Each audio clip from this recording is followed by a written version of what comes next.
Hi, my name's Tom. I got this Chefman electric tea kettle for Christmas and I absolutely love it. If you ever need hot water, you want to go ahead and make tea or anything else with hot water, you need it nice and fast and you do not want to use a tea kettle, electric water heaters, electric water boilers are the way to go. Let me show you how it works. So here's the kettle itself. I've gone ahead and put it on the base and the base is plugged in under the counter. So I'm just going to put it on just like that. I've got about 1 liter of water. It holds up to 2.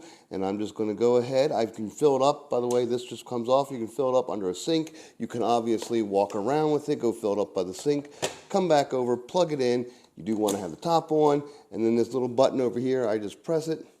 And I'm going to let it go. And I'm going to go ahead and see how long it takes.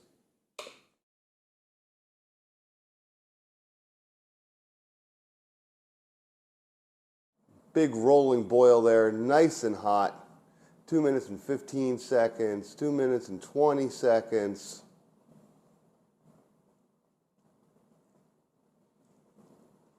Obviously, I could pick it up and pour my tea whenever I wanted to, and there we go. It just clicked off. It's whatever my time was there, nice and fast, and it will stay hot for a while. Now, obviously, you pick this up, you go pour your tea. This is cool to the touch. Obviously, this is going to be a little bit warm, but this is still cool to the touch, and that's nice. But there you go. That's all there is to it. Really, really life-changing device. I highly recommend it.